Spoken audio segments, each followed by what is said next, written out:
Hola, sean bienvenidos a Yo Leo.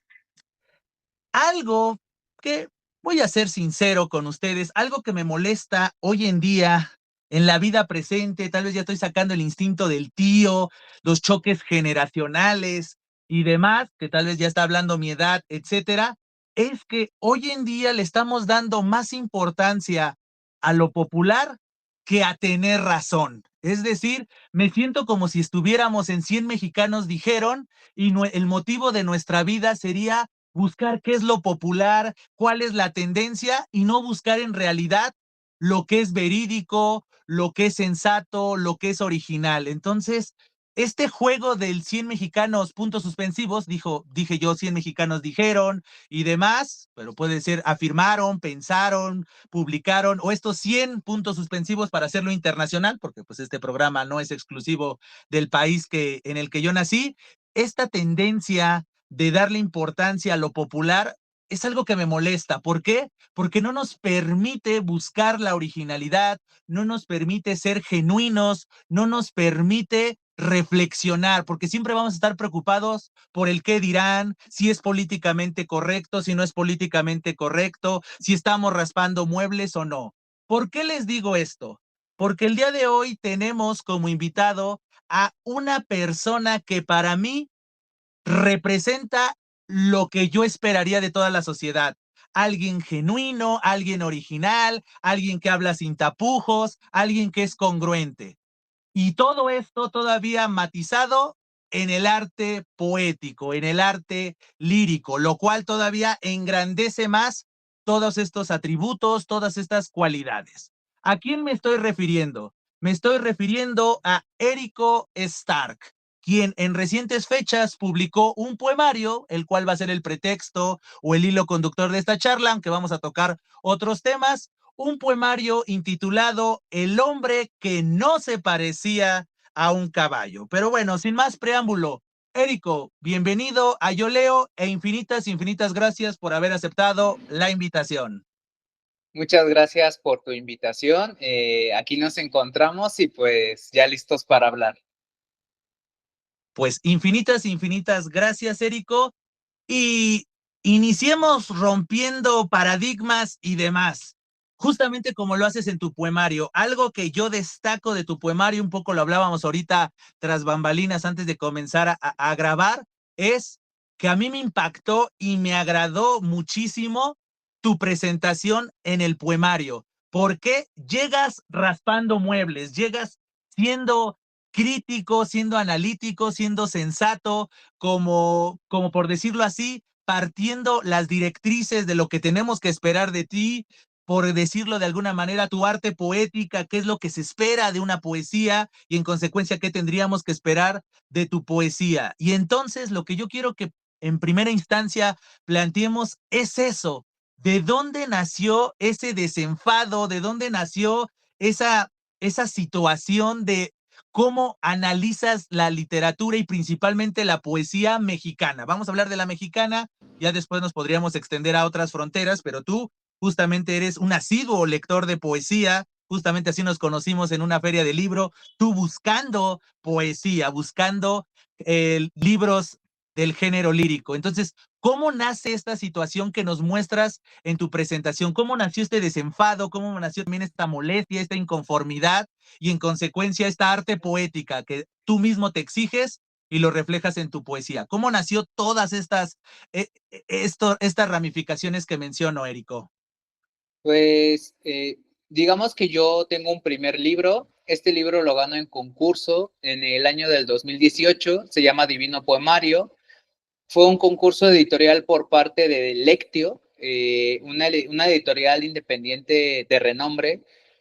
Y en su catálogo parece ser que yo soy el primer ganador en poesía. Gano en esta categoría, soy el primer libro también en formato impreso. Y cuando ya gano el libro, el, o sea, se me permite como la oportunidad de escribir otro. Me dicen, bueno, ya tienes tu libro, ahora vas a otro libro. Y entonces yo ya como que empiezo a hacer como un segundo libro. Resulta que el segundo libro pues no les agrada porque lo que hago que en este es como especializarme más en poesía. Dije, bueno, este primer libro es más testimonial, es más íntimo, y esta vez quiero hacer algo más estudiado, ¿no? Llevar la poesía ya a otro nivel. Yo creo que me excedí porque no les gustó.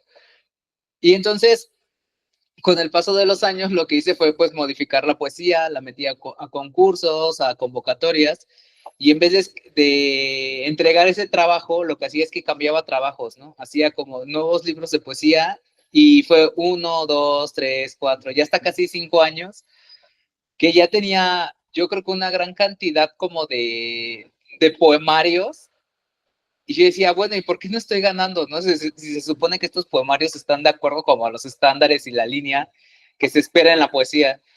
Y ya al final dije, bueno, me voy a autopublicar, quito todos los poemarios o todos los apartados, me deshago de ellos, nada más me quedo con el más importante, que es la primera parte del poemario, me quedo con esa primera parte. Y ya, ahora sí que empiezo a escribir lo que yo quiera, así, ahora sí dije, voy a escribir lo que yo desee, voy a hacer un poemario a mi forma, a mis gustos, y se me ocurrió pues ya desarrollar todo esto. Al final, obviamente lo reflexiono en mi presentación, ¿no? Que es como la presentación, el ensayo con el que empieza el poemario. Así es como surge este libro. Y créanme, comunidad de Yo Leo, esa presentación es un knockout. Es decir, acercarse al libro y lo primero que uno se acerca, obedeciendo el formato y demás, que es esta presentación, es un knockout. Y eso te lo digo, Érico, fue impresionante porque en nuestro contexto, no me dejarás mentir, a veces esto que decía un poco en la introducción de lo políticamente correcto, ¿no? Decirle pendejo a un pendejo en la época actual y en nuestro gremio a veces causa molestias, ¿no? Cuando dices, pero pues si lo eres, no te molestes, no es una ofensa, es una descripción y tienes toda la razón. Eso que mencionas, por ejemplo, del premio más emblemático de poesía en nacional, que es el premio Aguascalientes, ese señalamiento que haces es totalmente genuino. La poesía, si uno analiza toda su tradición, la historia de la lírica, mínimo en Occidente, porque si todavía metiéramos Oriente, todavía tendríamos más tela de dónde cortar. ¿Y dónde queda el compromiso? Es decir, una de las características de la literatura es que esté comprometida tanto con el arte, con la estética, pero también con el mundo real, con las personas que lo van a leer. Y entonces estar escribiendo obras solamente para el nicho artístico, pues eso es algo totalmente incongruente. Si nosotros nos quejamos de que la gente no lee, que la gente no escribe, pues nunca nos hemos cuestionado que tal vez es culpa del gremio. El mismo gremio literario y principalmente el género lírico es elitista y comienza a distanciar a la gente, ¿no? Y comienzas a leer poemas que realmente sí pretenden ser medio dadaístas y este tipo de vanguardias y al final dices, pero ¿qué me estás pretendiendo decir? Los mismos dadaístas tenían una intención de decir, pues quiero jugar con la estructura y con el constructo y con la lengua, porque en realidad había una crítica genuina hacia lo establecido, pero no puedes dedicarte toda la vida a estar haciendo dadaísmo o estar haciendo ese tipo de composiciones. Y entonces ahí es donde entra esa crítica genuina y entonces la gente se ha ido alejando. Muestra de ello es que comercialmente hablando, la poesía no vende. Eso yo, ahora que he tenido la fortuna de ser escritor, de publicar y de estar en ferias y comienzas a convivir con editores y demás, lo primero que te dicen es eso, ¿no?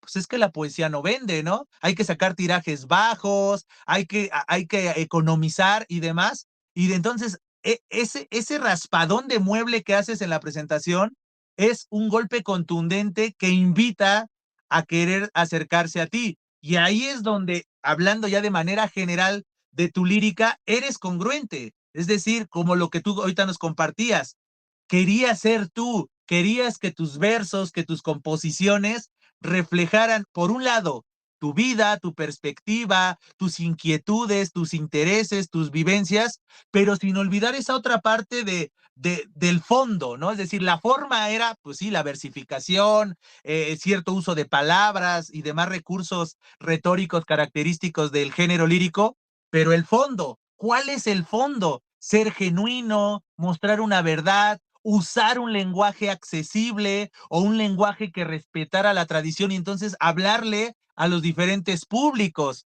porque algo que también yo destaco de tu poemario y de tu estilo es que no solo le hablas a la comunidad, no solo le hablas a la comunidad gay, no solo le hablas a la comunidad LGTBQ y más. Alguien que no pertenece a esa comunidad puede entender ciertas inquietudes, puede entender ciertas situaciones a partir de lo que tú planteas. El ejemplo más claro es el último canto, el último apartado de este poemario, que es el que le da título, del hombre que no se parecía a un caballo. Pues estás hablando de relaciones interpersonales. Que sea una relación gay no le quita esos momentos de altibajos, esos momentos entre comillas tóxicos o de sacrificio. Entonces, eso es algo genuino y es cuando dices, la poesía tiene sentido, es musicalizar, es estetizar la vida cotidiana. ¿Por qué entonces estos retruécanos y estas mamarrucadas que hacen muchos poetas hoy en día o en recientes fechas solo para darle gusto a un puñado, que en este caso es el jurado, y uno escucha las dictaminaciones y, oh, el excelente manejo de la palabra, y dices, pero si no le entiendo, solamente es un constructo sin ningún sentido, tiene un sentido estético, pero no tiene un sentido social y demás. Y entonces eso me lleva a preguntarte, ¿por qué escoger particularmente estas cuatro aristas que es las que forman el hombre que no se parecía a un caballo? Es decir, comienzas con una reflexión de esto que estoy diciendo, de la importancia del arte, de la importancia de la poesía, de la importancia de hablarle al vulgo, hablarle a las mayorías. Después comienzas a hablar de la vida underground, por decirlo así, enfocado obviamente sí en la comunidad a la que tú perteneces y representas. Después le das un homenaje a una mujer muy importante como es Ana Mairena y después cierras con esta revelación de intimidades de una pareja, ¿no? El yo lírico nos muestra las preocupaciones que tiene por este hombre que ama en demasía, pero que tiene un pequeño, gran detalle, que es, pues, disfunción eréctil, básicamente, y entonces esas inquietudes y demás. ¿Por qué escoger esos cuatro temas en este ejercicio que tú habías tomado la decisión de quiero autopublicarme, quiero hacerlo? ¿Por qué escoger estas cuatro directrices y no otras que seguramente te generan inquietud e interés? Bueno, pues yo lo primero que hice cuando estudié poesía fue darme cuenta cómo funcionaba el sistema de poesía aquí en México. Como tú lo dices, el sistema de poesía obviamente lleva a cabo tirajes más pequeños y tiene también un formato físico. Los poemarios van desde las 15 hojas hasta las 120 y ya si te pasas de 120 no puedes publicar porque eso ya sería una antología y una antología habla acerca de una trayectoria de casi más de 10, de 15 años, que es lo que se publica. Entonces, un libro de poemas regularmente ronda entre las 80 hojas. Y dije, bueno, vamos a jugar como con todas estas lineamientos del sistema. Hice un poemario basado en tamaños, en dimensiones, en temáticas, pero yo lo que hice fue hacer un libro de poemas como si yo hubiera ganado un premio Aguascalientes. O sea, como si yo me hubiera ganado mi premio, yo mismo hago mis temas y aquí está como toda mi producción de apartados, de temas. Y bueno, en el ensayo me tomo la decisión inquisidora no de hablar mal de un poemario, sino de cuestionarlo. Cuestiono el poemario de La muerte golpea en lunes, de Mari Carmen Ballesteros. Mi plan original era hablar del reino de lo no lineal de Elisa Castelo, pero yo sentía que hablar de eso a mí se me iba a cuestionar, se me iba a poner como una persona, no sé, incluso machista, el hecho de cuestionar el poemario de Elisa Castelo. Y luego además yo tuve una situación incómoda en Twitter. O sea, yo cuando lo leí me quejé de ese poemario en Twitter y dije, o sea, etiqueté al Fondo de Cultura y le dije, oye, Fondo de Cultura, ¿me puedes devolver el dinero? Porque yo me compré este poemario y aquí dice que es un poemario de poesía y aquí no veo poesía. Entonces eso fue, pues todo el mundo se burló, todo el mundo empezó a criticar. Luego, en esta página de memes de comentarios del Fonca, subieron mis críticas, yo hacía críticas en un blog, o sea, cuestioné el poemario de Elisa Castelo, luego critiqué uno que es Las formas del agua de Miriam Moscona, y parece ser que leyeron mi reseña, la suben a ese lugar, la ponen como un meme, todo el mundo se burla, y a mí lo que me pasa es que pues recibo el castigo, ¿no? Porque dicen, miren, aquí hay un resentido como contra la institución y los poemarios de estos autores, y no, es que este es mi blog personal y yo hacía mis críticas y nadie me leía a mí. Entonces yo me di cuenta que en todo este proceso de leer poemarios, pues ya me estaban leyendo y estaban leyendo que pues sí, me burlaba, y no me burlaba, sino que cuestionaba estos libros y decía, ¿en realidad son libros de poesía? Y pues te puedo hablar así de no sé cuántos Aguascalientes y de algunos Gilberto Owens y de algunos Amado Nervo, o sea, te puedo hablar de muchos concursos, del Elías Nandino, gran cantidad de ganadores que hoy ahorita se condecoran en las secretarías de cultura, que son los directivos y que no debería de hablar de ellos, pero ahí están, ¿no? Desfilando. Y total, bueno, dije, yo voy a hacer entonces como si yo hubiera ganado mi libro, voy a escribir mis temas, los divido en 4 apartados. Bueno, el primero es como la presentación, que es la conformación de la vida. Tomo la decisión de la conformación de la vida, que es como yo me presento como una persona, luego ya es el primer, bueno, como el primer apartado que se conoce, que es el Nightcrawler. Yo decido llamarlo Nightcrawler como esta figura del buscador de la noche, porque pues yo soy un trabajador, yo trabajaba de noche, ¿no? Trabajé durante todo un sexenio como fotógrafo de la vida nocturna, y entonces esos poemarios, esos poemas pues me llamaron mucho la atención porque cada uno estaba hecho con una técnica de poesía diferente. Entonces, digamos que todo es un homenaje a las técnicas poéticas que yo fui descubriendo a lo largo de la noche, ¿no? Como un trabajador, porque el tiempo en el que podía leer era la misma noche. Entonces, también yo leía y aprendía ahí las técnicas. Entonces, digamos que es como el Nightcrawler. Luego decido hacerle un homenaje a Ana Mairena porque ya en las investigaciones, o sea, ya leyendo yo poesía, empiezo con su poemario, que es El cántaro a la puerta, que es un poemario que no se conoce, que nadie sabe que ella lo escribió, porque pues en realidad nadie sabía que era una poeta. Este libro se me hace un libro bellísimo que supera por completo las obras de Enriqueta Ochoa, de Rosario Castellanos, de muchas otras escritoras mexicanas que son reconocidas, pero yo quería hacerle como un homenaje a ella, o sea, así como todo el mundo habla de ellas, les hacen talleres, les hacen antologías, publicaciones, pues yo quería dedicarle como también mi parte, ¿no? Entonces dije, bueno, yo le voy a hacer una especie como de crónica poética, o sea, uso los elementos del periodismo, y entonces hago mi crónica, y ya la parte íntima, que es la del hombre que no se parecía a un caballo, que viene acuñado al cuento del hombre que se parecía a un caballo de Rafael Arévalo. Yo lo que hago es como mi versión o el reclamo que le hacen al poeta Porfirio Barbayakov en este cuento Arévalo, porque tuvieron sus que veres, pues aquí yo le hago mi reclamo, pero como al caballo, ¿no? Entonces yo decido hacer un reclamo, pues evidentemente una persona que no tenía estos atributos que llegó a tener este Porfirio, ¿no?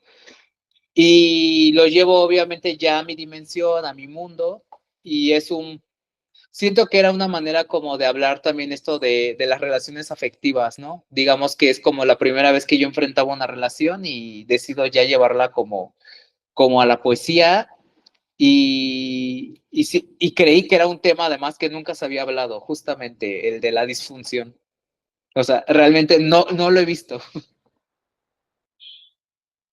Son temas tabú, irónicamente, ¿no? Son temas tabú que tendrían que tocarse. Entonces, es esa incongruencia de la que hemos hablado, ¿no? De la incongruencia social, la incongruencia artística. Y estoy totalmente de acuerdo contigo, Érico, en ese sentido. Es decir, a mí me frustra justamente ver quiénes ganan los grandes certámenes líricos, ¿no? Hay sus excepciones, obviamente, siempre va a haber sus excepciones, siempre va a haber los garbanzos de a libra, pero literalmente son garbanzos de a libra, son los asnos que tocan la flauta, porque creo que efectivamente la lírica mínimo nacional, es decir, la mexicana, ha caído en ese bache. Entonces, como que es demasiado institucionalizada, demasiado elitista, siempre toca los mismos temas. Es decir, es como, por un lado dice, no hagan apología de la violencia, pero ha venido este alude la violencia, como cuando y dices, pues como que la vida, ¿por qué no tocarlo desde otra perspectiva? Puedes tocar la misma violencia, pero que quede como telón de fondo, no que abras el libro y esté escurriendo la sangre, o cuando de repente hipersexualizan, ¿no? Y como que quieren, en pleno siglo XXI, quieren mostrar como algo transgresor la sexualidad y dices, por el amor de Dios, ¿en dónde vivimos? Y entonces como de, oh, sí, dices, eso ya, lo hubiera, si ya estaba, como tú bien lo mencionas en tu presentación, está un Salvador Novo, está un Javier Villaurrutia, que lo supieron tocar con delicadeza, con situaciones, entonces volteas y dices, no vengan con jaladas, ¿no? Y haces esta mención, ¿no? De Octavio Paz, Salvador Novo, estos eternos contrastes del gremio. Entonces, eso es la esencia, ¿no? Pero aquí es donde nos tendríamos que cuestionar, ¿qué es lo que buscamos de un libro? Eso creo que es lo que yo también destaco de tu poemario en su conjunto. No solo tu presentación, sino tus mismas composiciones. Es cuando uno adquiere un libro, ¿qué quiere? ¿Solo pasar el rato, aprender algo, conocer otras perspectivas? Eso es algo que nos tendríamos que cuestionar y creo que ese es el acto de conciencia que tendríamos que tomar como lectores. ¿Para qué leemos un libro? Irónicamente, yo desde la trinchera de la docencia siempre le digo eso a mis estudiantes, tenemos que tener claro nuestro objetivo de lectura, ¿para qué se va a leer? Para hacer un resumen, para contestar un cuestionario, para aparentar, para que nada más nos tomen una foto y nos veamos muy intelectuales, porque queremos aprender algo, porque queremos conocer otra perspectiva, porque me lo regalaron, porque me lo recomendaron, porque quiero arriesgarme y quiero agarrar al azar un libro y a ver qué me brinda. Ese tipo de cuestionamientos, mucha gente ya no lo hace, ¿no? Muestra de eso es lo que tú comentas, que sí, justamente lo pueden investigar y lo pueden encontrar fácilmente en internet. Esa luz que comenzaron a tirarte a ti, pero nunca, lo que a mí me sorprendía de todo ese hate que te aventaron a ti cuando tú hacías los comentarios hacia ciertos poetas y hacia ciertos poemarios galardonados, es que nunca te decían por qué era un buen poema, o por qué es un buen poeta, o por qué es una buena poeta. Solamente te atacaban a ti, es que eres el frustrado, es que eres un amargado, es que como tú no ganaste le estás tirando, pero nunca te decían, ¿por qué Elisa Castelo es buena poeta? ¿Por qué es un buen libro? ¿Por qué ganó? Nunca te contraargumentaban con eso de decir, con todo respeto o sin respeto, Érico, estás mal porque mira, esto es un libro de poesía por esta y esta y esta razón, por el uso de la disertación y de la dispositio y de la elocutio y todos esos términos que muchas veces se manejan en este tipo de composiciones. Nadie, solamente se agarraban, era la falacia ad hominem, ¿no? Te atacaban a ti y nunca a tu argumento. Entonces, es encantador ver esa doble, ¿no? Como una institución nacional avala a este personaje, ya es palabra de Dios, te alabamos, Fonca, te alabamos, sistema de creadores. Cuando volteas y dices, el chiste es cuestionarnos, ¿no? Este es el modelo, esta es la tendencia, ¿qué nos ofrece este poemario? Una nueva perspectiva, un nuevo estilo, una nueva temática, un cambio de paradigma en los tópicos, un cambio de paradigmas en los recursos. ¿Qué nos ofrecen esos poetas? Y entonces a mí sí cuando yo justamente hice mi trabajo de investigación en torno a tu obra y demás, cuando ponemos tu nombre, automáticamente unas de las primeras cosas que aparecen es eso, son esas situaciones, esas cosas, y lo que yo veía es lo que decía un poco en la presentación. Érico es totalmente congruente, hacía comentarios desde esas épocas y en su poemario se ve ese interés genuino. Y si alguien va a hacer un comentario, un análisis de tu poemario, tendría que hacerlo desde esa trinchera. Cuestionarte la técnica, cuestionarte el uso de ciertas palabras. Por ejemplo, en la parte de Ana Mairena, entender esto, ¿no? Que de repente dejas de lado un poco la versificación y la lírica porque le quieres dar importancia a este aspecto biográfico, esta crítica social, ¿no? Porque ahí está entramado la pareja de Ana Mairena, ¿no? Un político de gran envergadura y demás. Ese tipo de detalles es cuando evidenciamos que somos malos lectores, que hasta en eso hemos caído de delegarle. ¿Qué dice la crítica? ¿Qué dicen las instituciones? y no cuestionamos a las vacas sagradas de la crítica literaria, ni a los jurados. Como tú bien decías, hay poetas, o mejor dicho, versificadores, por llamarle de alguna manera, porque poetas no son, que están ocupando los grandes puestos, mamando de la ubre gubernamental del erario y no representan absolutamente nada, simplemente son mamafia. Entonces, ¿tú qué percibes de eso cuando has vivido esas dos trincheras? Tú siendo el comentarista, el crítico, el experto, y ahora tú como poeta, ¿cómo te juzgas, cómo te analizas en el momento de estar componiendo tus versos, tus poemas? ¿Cómo logras concatenar al Érico crítico, al Érico punzante y al Érico poeta, ¿no? Porque a veces eso es muy difícil de, como cuando eres tu peor crítico, a veces eso te puede generar que no quieras publicar, que no quieras escribir, porque tienes esa vocecita de decir, ¿qué diría el Érico crítico? Entonces, ¿cómo logras fluir en tu composición teniendo también este interés genuino por la tradición lírica nacional?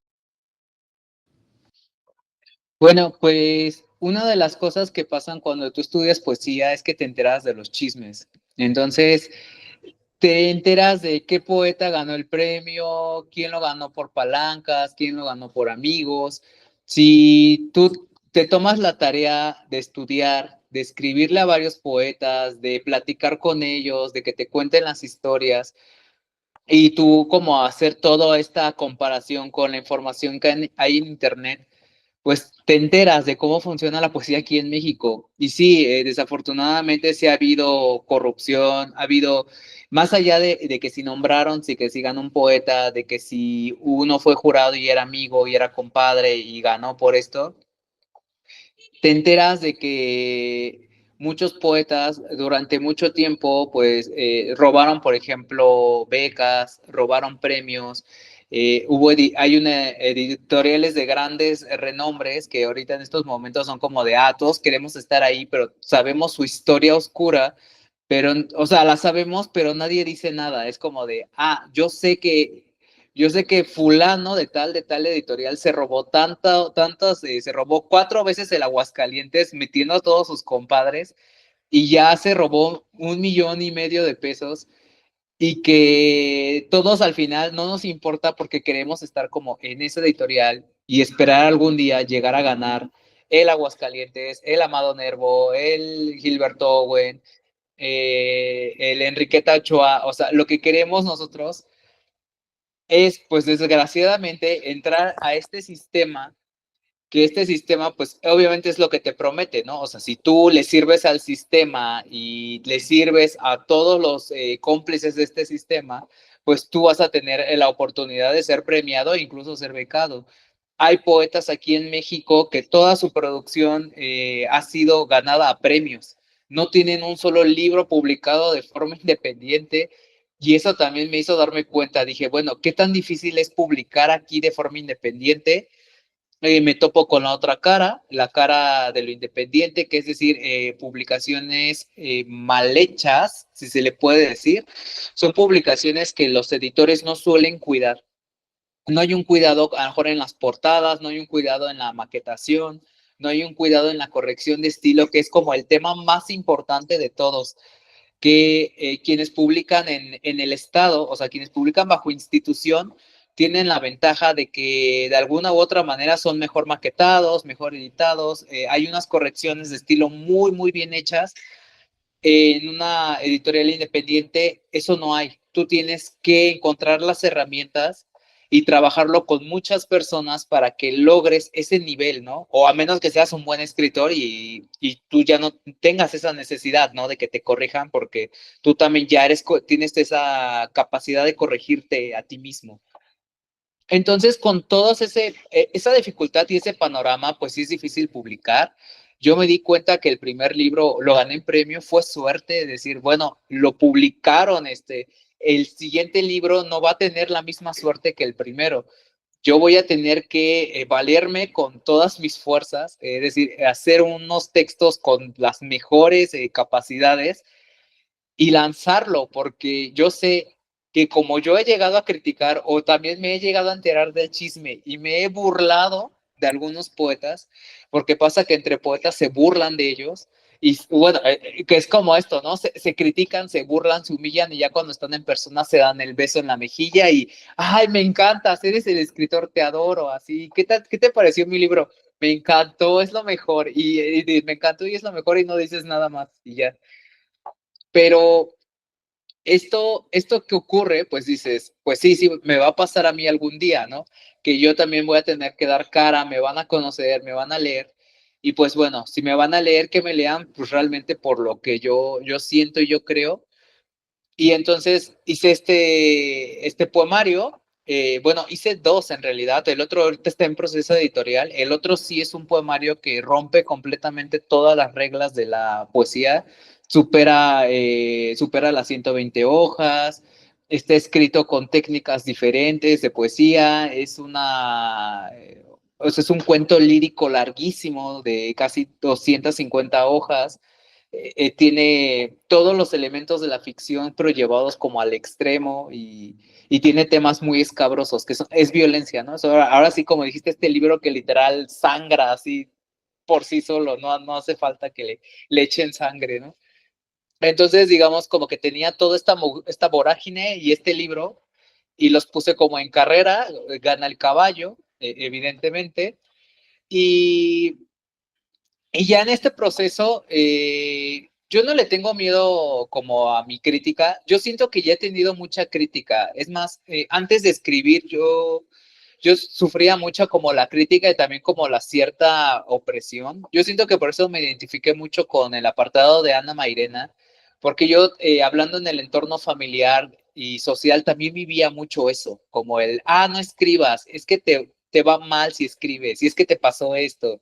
Y es que siempre entras en la polémica y entras como en el conflicto entre los escritores. Y yo lo que menos quería era entrar en ese conflicto. Simplemente yo estaba escribiendo así como con toda esta claridad, esta sinceridad. Es decir, yo veía algo que estaba ocurriendo y decir, bueno, esto está pasando, ¿no? Y pues me tocaban pues las críticas y ya las tenía que enfrentar. Y pues yo siento que así fue más bien como al final, o sea, fue como terminar de decir, bueno, siempre me van a criticar, pues, ¿qué más da, no? O sea, si publico, o sea, ¿qué más da si me encuentro a alguien como yo? O sea, ya detrás de él ya tengo a todas estas personas, ¿no? Entonces dije, pues vamos a escribir, vamos a enfrentarnos y pues vamos a abrir el debate, que es una de las cosas que quería con mi libro, ¿no? Que se abra el debate y que digan a ver si la poesía realmente se consume o no se consume, si está viva, está muerta. Pues ahora sí que uno lo puede interpretar, ¿no? Totalmente de acuerdo, Érico, y creo que eso es lo más importante. Y otra vez regreso a lo que decía en la introducción. A veces ese darle tanta importancia al qué dirán, a las tendencias, el querer pertenecer, a veces hace que prostituyas tus ideales y tu esencia. Y justamente yo por eso destaco tu obra. Y como te lo decía tras bambalinas, si yo pudiera sintetizar en una sola palabra el hombre que no se parecía a un caballo es congruencia, eres totalmente congruente, lo que tú le exiges a los demás, te lo exiges a ti mismo y ya obviamente ya va a entrar la subjetividad, si les gusta, no les gusta, si les parece algo, no les parece algo, pues eso es parte de los gustos, cada cabeza es un mundo, pero cuando uno hace bien su chamba de lector y entiende el texto desde el texto, que ese también es otro problema que yo he visto yo desde la trinchera de la filología, es decir, yo estudié la carrera de lengua y literaturas hispánicas y posteriormente la maestría, y algo que yo he notado y algo que yo le critico a la crítica es que a veces quiere encajar una obra, la quiere encajar en sus casilleros. Entonces, una obra tiene que ser así y como que la quiere meter hasta con calzador. Yo entiendo que hay reglas, yo entiendo que en el arte hay reglas, pero no puedes estar haciendo todo por calzador. Yo digo que un buen lector es el que entiende el texto desde el texto, no desde uno, no desde una teoría, no desde una tradición, es decir, el texto qué me quiere decir. Por eso yo destaco mucho tu poemario y se me hizo muy, muy inteligente y muy grato lo de la presentación, porque créeme, sin presentación, ahí podría generar muchas dudas. Alguien se podría cuestionar, ¿qué pretende Érico con su poemario? O sea, está tocando diversidad de temáticas, diversidad de formatos. ¿Qué pretende? Y en la introducción claramente sacas la bandera y dices, lo que pretendo es evidenciar mi conocimiento de poesía, hacer una crítica a la poesía que se hace en las épocas actuales en mi país, en este caso México, y más aparte yo quiero que la poesía le hable a las masas, le hable no solamente a un gremio, no solamente a un séquito de personas, no solamente al gremio lírico y cultural, sino que se extienda, ¿no? Que el del gremio cultural que tiene mayor bagaje lo entienda, pero también que lo entienda Juan Pueblo. Eso es algo que deberíamos los escritores cuestionarnos. ¿Para qué escribimos? Escribimos para la mafia, escribimos para la fama, escribimos para ganar dinero, escribimos para presumir que nada más nos falta plantar un árbol y tener un hijo para tener la vida plena. ¿Para qué escribimos? Y ese cuestionamiento al quehacer, en este caso literario, creo que es algo genuino y eso es lo que muchas veces no entiende la crítica, ¿no? Y a veces eso fomenta lo que tú bien observas, Érico, de la corrupción.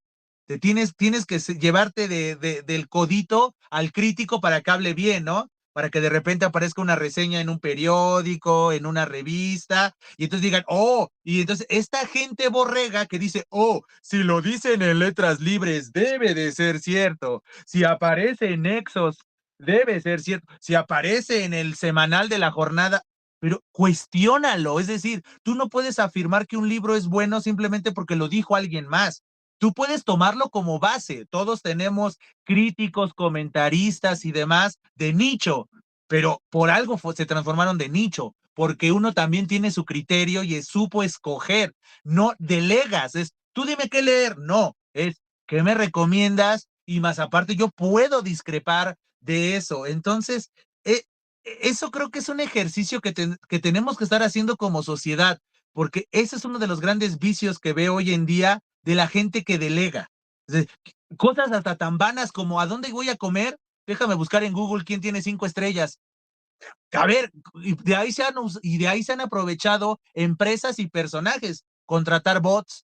¿Qué costaría que te llenaran tu página, Érico, de alabanzas de tu poemario? Y tal vez ya cuando se rasque por los algoritmos descubras que son puros árabes que ni hablan español y nada más fueron contratados por ti o por tu editorial o algo así y te llenen de loas. Oh, excelente versificación, pero lo que tú bien decías, cuando se ven cara a cara, excelente libro, ¿no? Y son como de esas frasecitas pinchurrientas que a veces ponen en cintillos en los libros, ¿no? Este libro te cambiará la vida. Puta madre, lo puedo decir de todos los libros del mundo, a todos los libros del mundo les puedo poner ese cintillo.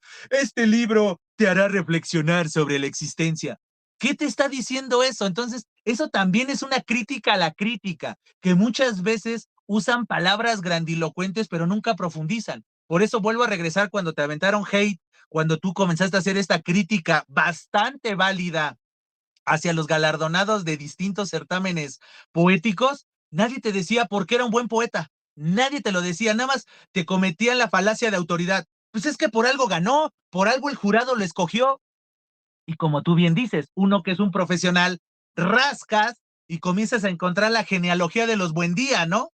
Como raspando muebles, como lo que se descubrió de Guadalupe Netela ahorita en la revista de la universidad, ¿no? Hablando de otro gremio, de la investigación y la reflexión, y de repente comienzas a descubrir de qué coincidencia que muchos de los colaboradores también pertenecen a su misma agencia literaria. Qué coincidencia, ¿no? Y ganándose 12,000, 15,000 pesos por artículo, cuando en realidad no aportan muchas veces nada, ¿no? O ya sabes que es una calidad, pero pues el propósito sería la diversidad de perspectivas, de enfoques y demás. Y lo mismo pasa en el gremio de la poesía, ¿no? El apadrinado, incluso parejas, ¿no? Pues, el esposo, la esposa, el hijo, el ahijado, es como los chistes que decía, ¿no? De Salvador Novo y Javier Villarrutia, ¿no? Cuando les decía, te presento a mi sobrino. Ah, también fue mi sobrino la semana pasada, ¿no? Porque ¿qué dirán? Ese tipo de cosas, así pasa, ¿no? El editor, el agente literario, los intereses. Y eso es cuando uno descubre que dices, el arte ya ha perdido su atributo principal, que es a partir de los recursos dialécticos, retóricos, etcétera, brindarle algo al mundo, mostrar perspectivas. Y aquí lo único que importa es encajar, encajar en la mafia de la cultura, encajar en los gustos generales, como tú bien lo dices en tu presentación y vuelvo a insistir a ella o la retomo, que es cuando ya tienes así el cuadrito, ¿no? Que es algo que se grita de los bestsellers, ¿no? Entonces acá en la Lilith, no, tal autor no es bueno porque ya tiene su estructura y los grandes galardonados también lo hacen, ¿no? Casi, casi tendrían, y hay una fórmula de cómo ganar el Aguascalientes, cómo ganar el Gilberto Owen, y volteas y dices, pues, ¿qué pasó? ¿No que lo formulaico es banal y superficial? Pues, ¿por qué los grandes certámenes lo hacen? Entonces, sí, créeme que eso es lo que yo destaco de ti y en consecuencia de tu obra, Érico, esa congruencia con lo que le exiges a los demás y te exiges a ti mismo. Y eso me lleva a la pregunta obligatoria. ¿Cómo es tu proceso creativo? ¿Escribes a mano? ¿Escribes a computadora? ¿Escribes en el celular? ¿Cómo corriges? ¿Se lo compartes a alguien más? Si eres de las personas que les gusta compartir sus composiciones para ir viendo perspectivas. ¿Cómo es tu proceso creativo, Érico? Sobre mi proceso creativo, una de las cosas que yo hago es que yo siempre llevo como un cuaderno de poesía, o sea, me compro un cuaderno un poquito más horizontal, más largo, y lo que hago es empezar como a escribir sobre esos poemas, ya cuando ya tengo como una buena cantidad o notas o temas o frases o pensamientos, los bajo a la computadora y los voy como acumulando. Y ya sobre eso ya voy trabajando mis ideas. Con el hombre que no se parecía a un caballo, yo lo que me ocurrió es que más bien yo tenía como apartados de poesía, no sé, acá, o sea, ese proceso del cuaderno terminaba en un apartado de poesía, no sé, un apartado, digamos, sobre la obra de Salvador Novo, ¿no? Le hacía un homenaje, luego otro apartado sobre el desamor, luego otro apartado sobre, sobre el barrio de Tepito, por ejemplo, que yo vivo aquí, otro apartado sobre historia, y entonces como que hacía muchos apartados y al final como que tenía tantos que yo me daba cuenta que ya tenía ahí todo un corpus poético y yo decía, bueno, estos corpus pues ya veía la manera de combinarlos y cómo crear coherencia uno con otro. Aquí lo que hice más bien fue un trabajo más bien primero de técnica. Yo lo que intenté aprender fueron técnicas, aprendí técnica japonesa de poesía. Yo lo vi mucho en anime, en manga, en libros japoneses. Yo leía las obras, estudiaba y decía, y veía ellos cómo ellos construían su forma poética y yo decía, así la quiero construir yo. Entonces yo empecé a hacer esas formas y muchos ejercicios. O sea, ahí sí fue como sentarse como niño chiquito, cuaderno y hasta aprender, ¿no? Una vez que ya terminé ese apartado, digamos, esa fue mi forma de hacerlo. Ya los otros era este proceso del cuaderno que llevaba yo mis ideas, vivía día a día, las pasaba a la computadora. Y la parte del caballo fue más compleja. Digamos como que yo ya tenía como la mitad de la parte del caballo hecha cuando yo vivía mi relación. Termina la relación y yo lo que hago es que empiezo a tener una situación muy extraña. Empiezo como a vivir solo, o sea, empiezo a vivir como soltero solo. O así que nada más me dedicaba al trabajo, trabajo, casa y casa, trabajo. Entonces, como que en todo ese inter, nada más tenía un día libre, que era el día en el que iba a la biblioteca. Entonces, digamos, como que era una rutina tan cíclica que duró casi medio año que yo entre esos viajes, o sea, de casa, trabajo a biblioteca, yo iba escribiendo los poemas y siempre los hacía de noche, como que y estaba viviendo una época como fría. Entonces, como que el aire frío y todo, pues yo lo que hacía era como que escribir y escribir y escribir las formas del caballo hasta que quedaran. Yo siento que en cada apartado, pues se desarrollaba en mí una forma de escribir las cosas, ¿no? Por ejemplo, ahorita el poemario que ya está en editorial, ese sí lo hice, pues, ahora sí que leyendo, disfrutando la vida, escribiéndolo poco a poco, y se fue formando. Ese fue más bien como, pues, un producto así de la vida diaria. Pero ahorita, por ejemplo, que estoy haciendo ya como otros poemas, otros apartados de poesía, pues, ejemplo, uno dedicado a mi madre. Entonces, como que en el de la madre, yo lo que hago es que cada vez que hay un conflicto o hay un enojo, hay una pelea familiar, yo lo que hago es que tomo esa pelea y ahí es donde hago el poema. O sea, yo ya tengo un cuaderno, así que cada que haya una pelea, saco cuaderno y escribo los sentimientos y las sensaciones y así las voy acumulando. Esas son las sensaciones malas. Y entonces la otra parte del cuaderno son las sensaciones buenas, que es cuando hay una buena relación familiar, o sea, cuando hay días buenos con la familia, entonces escribo, entonces como que así los voy como que yo haciendo mis experimentos para poder yo formular. Al final del día cada uno escribe como quiere. En cuanto a que me lean, sí soy de que me lean, lo llevo con amigos. El poemario del caballo tuve problemas porque aquí nadie me ayudó en toda la Ciudad de México, no, en todo el país, no tuve ayuda de extranjeros.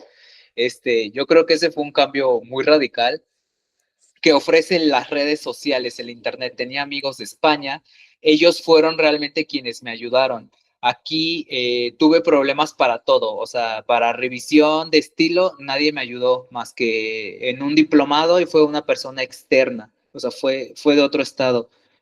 Luego otro amigo, el de España, me dijo, bueno, vamos a trabajar la corrección de estilo tú y yo, y entonces empezamos a trabajar la corrección de estilo. La editorial nos dio un trabajo de corrección como muy sencillo, pero yo siento que ese, más el de él, más el mío, fue lo que hizo que él le dio la mejor forma al poemario y, y tuve problemas para todo. Es decir, nadie me quería dar portadas, nadie me quería dar la contratapa, la cuarta de forros, me querían cobrar dinero por todo. Tuve muchos problemas.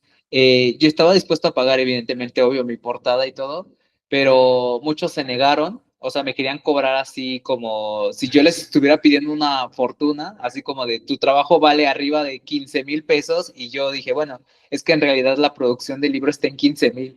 O sea, mi producción fue como 15,000 así en pago de producción, pero aparte fueron otros 5,000 de previo, ¿no? De estar sacando copias, de hacer revisiones, de apoyos, de todo, de portada.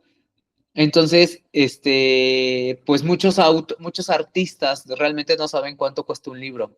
Entonces, como no saben cuánto cuesta, pues ellos, pues, muy sencillo, te dicen, pues te cobro tanto, ¿no? Y yo dije, bueno, es que es mucho dinero, ¿no? Y realmente todo el dinero lo estoy invirtiendo en la producción del libro. Aquí no hubo una coedición, yo pagué todo. Y pues al final como que toda la ayuda me la dieron extranjeros. Luego, en la portada, que es la portada de Fabián Chaires, bueno, es mi amigo Fabián, tuve la fortuna de que él automáticamente accediera, así fue como, hola Fabián, presta tu portada, y me dijo, sí, y ya, así, facilísimo. Y entonces eso fue como que lo que más me motivó al libro, ¿no? Es decir, tengo una buena portada, tengo este manuscrito, tengo todo, hay que hacer un buen trabajo. Y ya lo hice. Y con las editoriales tuve ese problema de que yo les llevaba la portada, les llevaba el manuscrito, les llevaba el trabajo y ellos pues no querían ver como una oportunidad. Ellos decían así como de, pues chido, ¿no? Y no se daban cuenta que en realidad a lo mejor había una bonita oportunidad para las editoriales.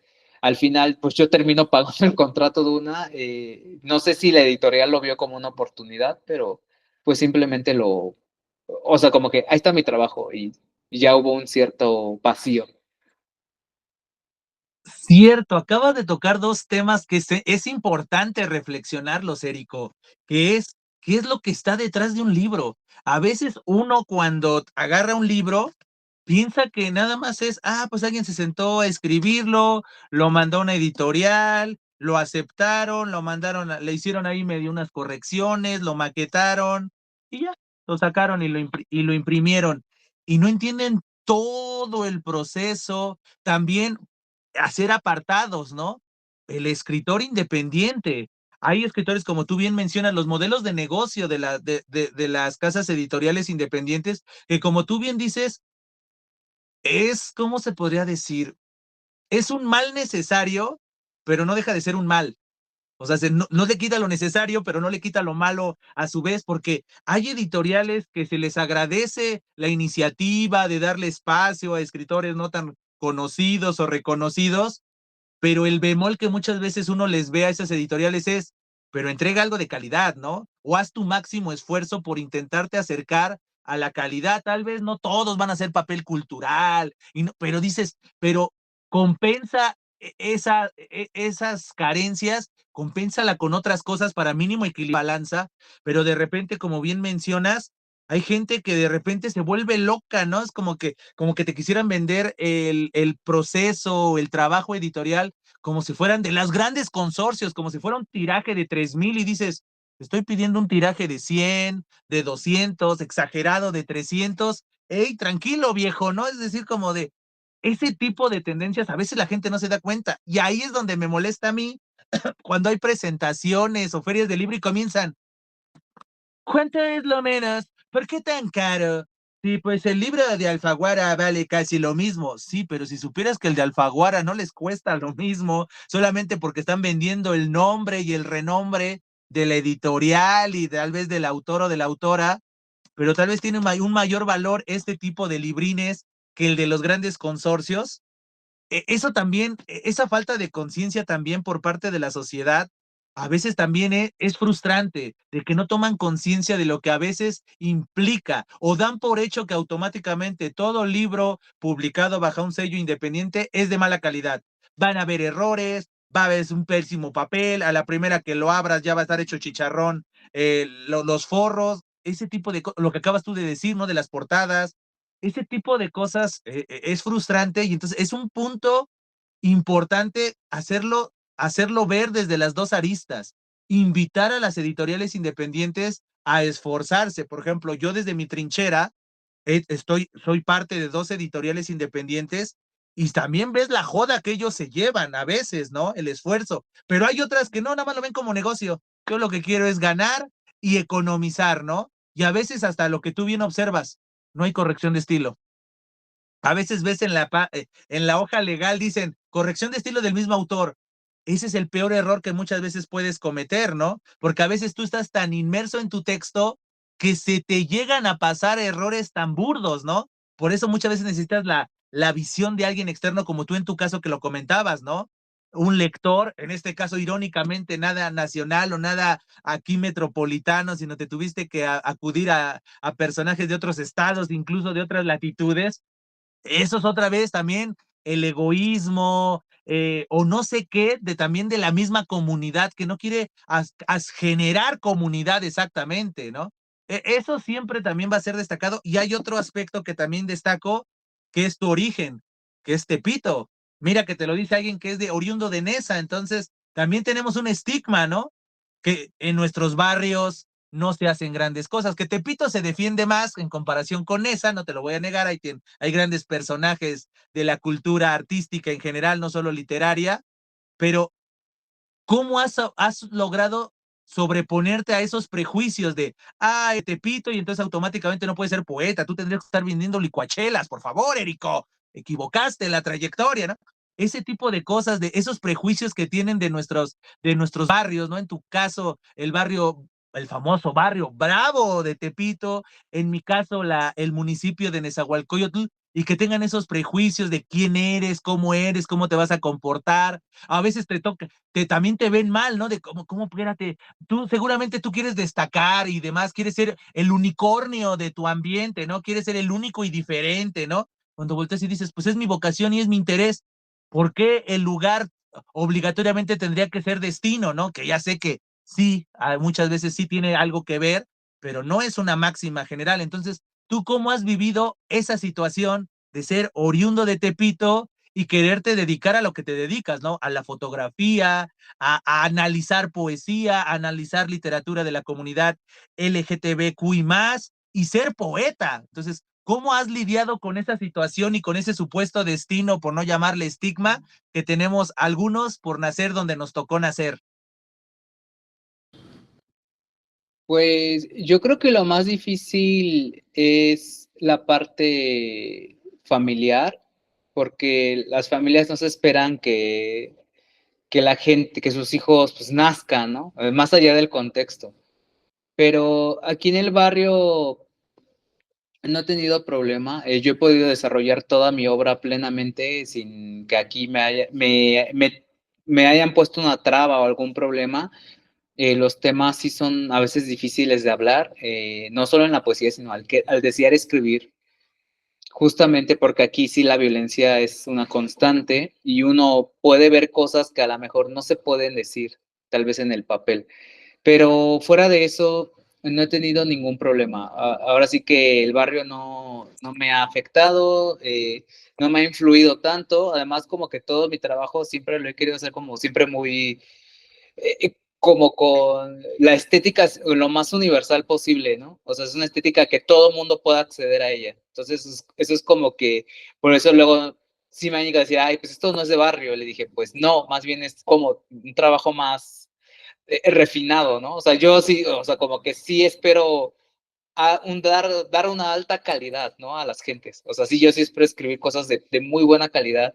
O sea, tengo unas altas expectativas de la obra que cuando quiero sacar una, porque eso es lo que yo busco, ¿no? De mi trabajo, ¿no? Que sí se vea como una obra que a lo mejor con el tiempo, pues sí pueda ser bien juzgada. Y eso que dices es muy importante, ¿no? Porque a veces caemos en esos prejuicios y la gente cae en esos prejuicios y entonces esperarían que también Érico fuera como un Armando Ramírez, ¿no? Y que hablaras como el barrio y demás, que es totalmente válido, pero no es la única forma de expresión. Entonces también tendríamos que quitarnos esos prejuicios y demás. Y ya para más o menos estar dándole recta final a esta charla, Érico, ¿cómo? Ya hablamos de la crítica, ya hablamos de tu crítica hacia el universo lírico mexicano. ¿Cómo ha sido la crítica de tu obra literaria y particularmente de El hombre que no se parecía a un caballo? Porque has tenido presentaciones, has tenido contacto con los lectores, con el gremio. ¿Cómo han sido estos primeros pasos, por decirlo de alguna manera, de El hombre que no se parecía a un caballo? ¿Te has encontrado a tu propio Érico o cómo ha sido esa recepción? Pues bueno, por parte de la comunidad LGBTI sí se llevaron una sorpresa. Yo la verdad estoy como en esta disputa de decir, bueno, este es el mejor libro de poemas del año, del 2024. Entonces, porque este año se publicó muchísima poesía de diversidad.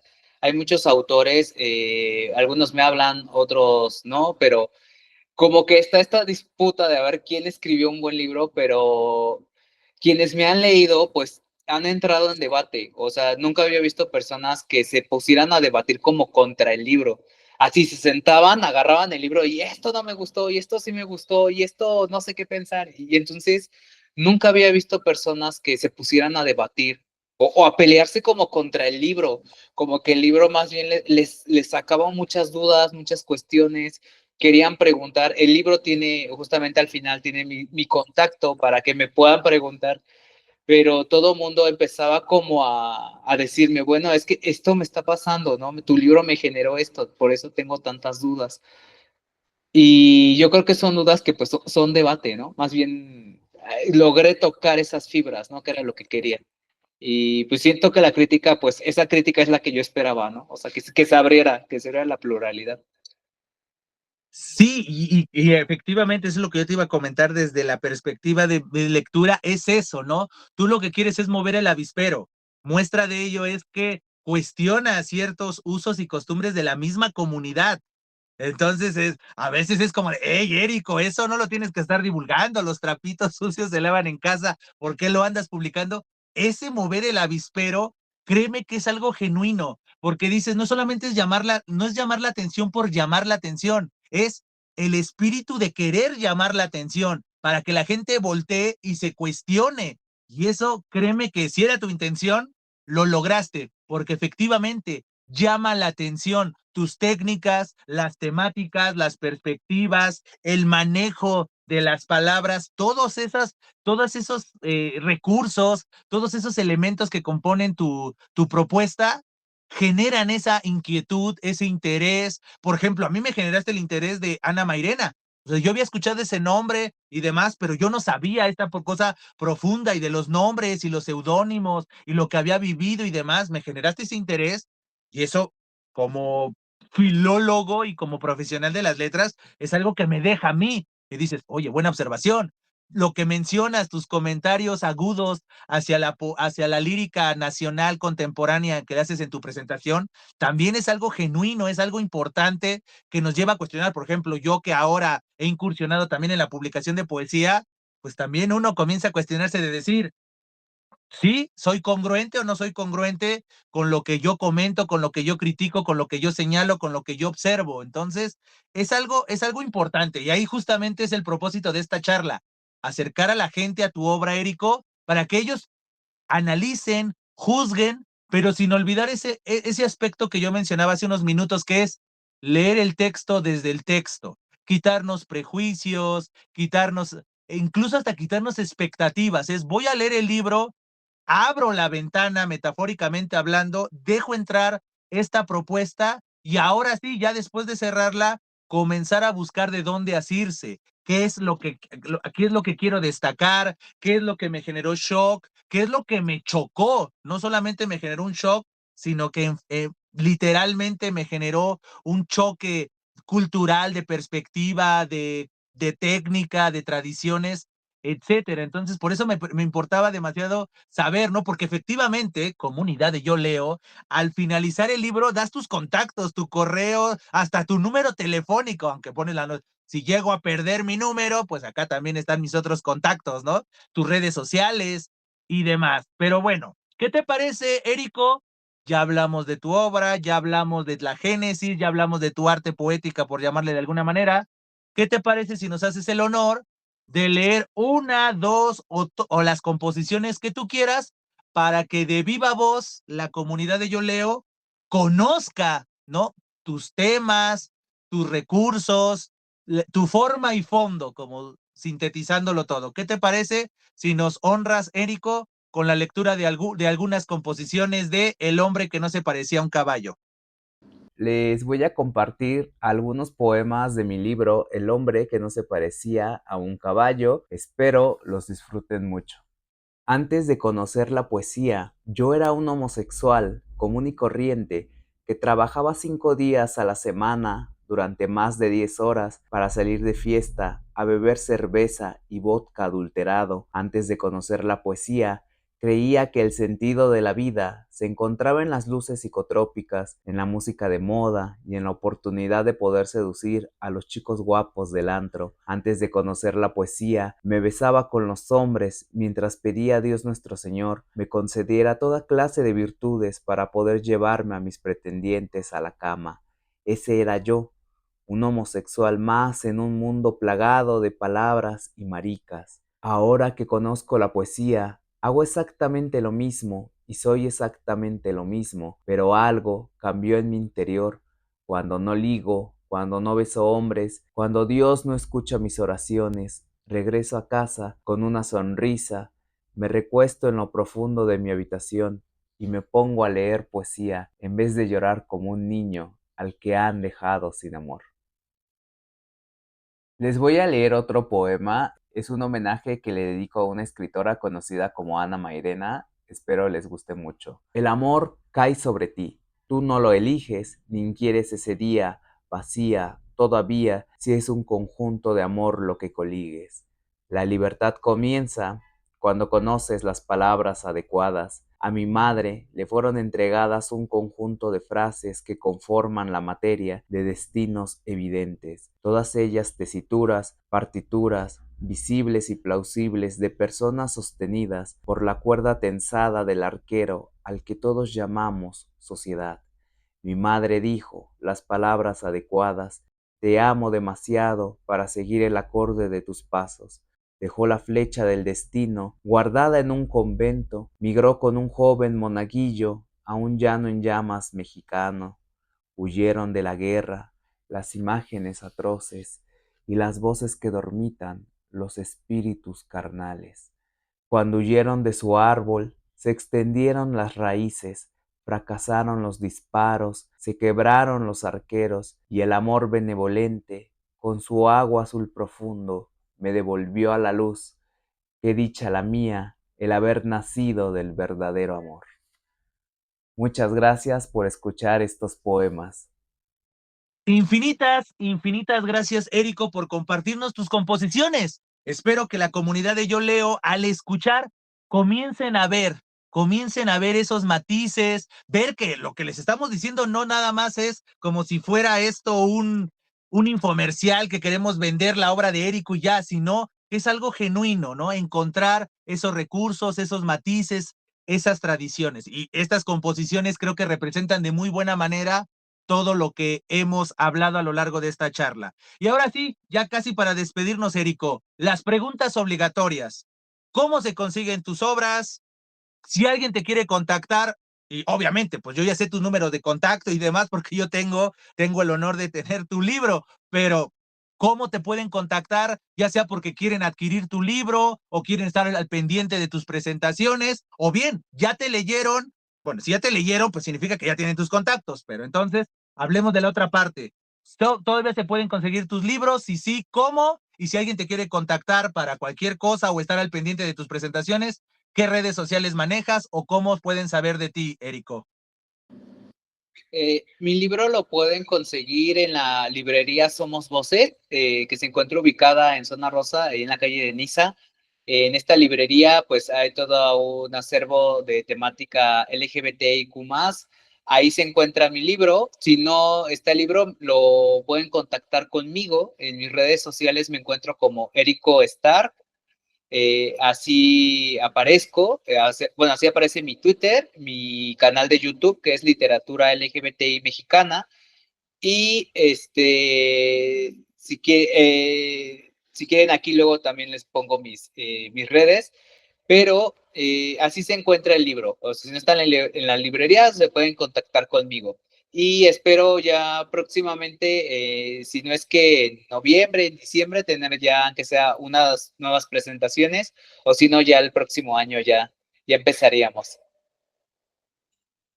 Tome nota, comunidad de Yo Leo. Mientras Érico nos decía en sus redes sociales, en la pantalla aparecieron, ¿no? Apareció su ex, antes Twitter, apareció el nombre de su canal de YouTube, que creo que se va a hacer otra invitación, Érico, si me haces el honor nuevamente de aceptar la invitación.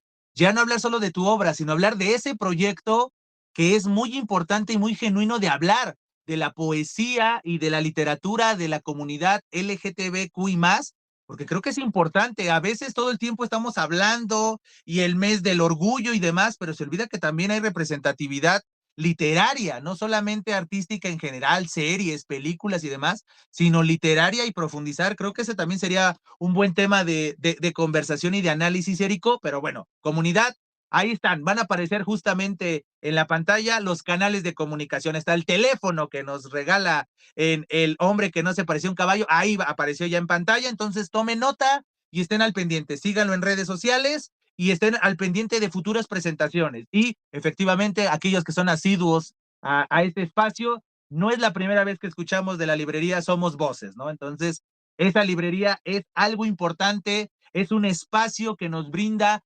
perspectivas, voces, como lo dice el nombre de este espacio, que son importantes escuchar, ¿no? Creo que eligieron un muy buen nombre para este espacio cultural y de libros, letras, pensamientos. Escogieron muy buen nombre porque exactamente son voces que necesitan ser escuchadas, y muestra de ello es que muchos de los autores y autoras que me han dado el honor de conversar con ellos, sus libros están en esa librería, y tú, Érico, no eres la excepción. Pero bueno, ahora sí, antes de despedirnos formalmente, ¿algo más que quieras agregar, Érico?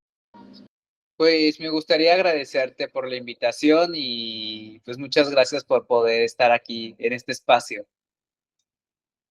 Todo lo contrario, Érico, infinitas, infinitas gracias por tu tiempo, por tu agudeza en la crítica, tanto en la crítica general, también acá un chismecito, aprovechando que es el final y muchos no llegan a esta parte de los videos.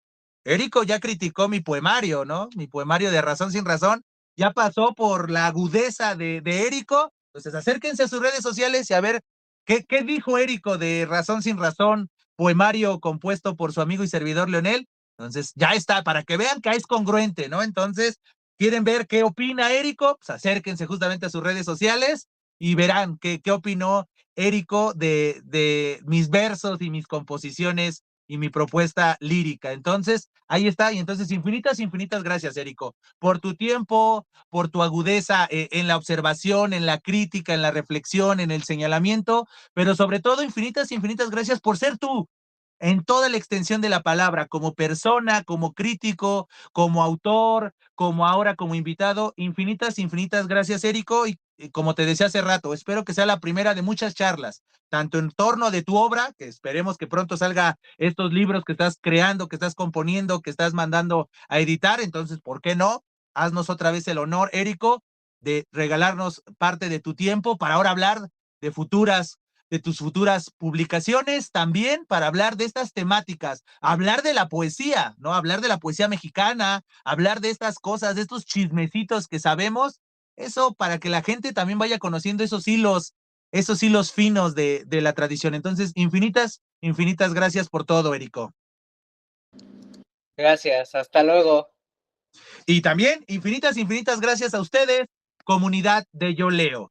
Y como siempre, antes de despedirme, les hago la cordial invitación a que se suscriban al canal, a que activen la campanita para que sepan cada cuánto se publica un nuevo video, que compartan este video si les gustó, cualquiera de los otros que componen Yo Leo, a que usen el espacio de comentarios para decir qué piensan de lo que acabamos de decir, del gremio lírico y literario en general mexicano, y si de otras latitudes, si es que nos están viendo. ¿Qué les pareció la lírica de Érico a partir de las composiciones que nos hizo el honor de leer? O bien, usen el espacio de comentarios para hacer observaciones, sugerencias y todo aquello que le abone a este proyecto que es por y para ustedes. Este proyecto llamado Yo Leo. Y ahora sí, sin más que agregar por el momento, me despido, agradeciéndoles infinitamente su presencia y diciéndoles, estamos en comunicación hasta siempre.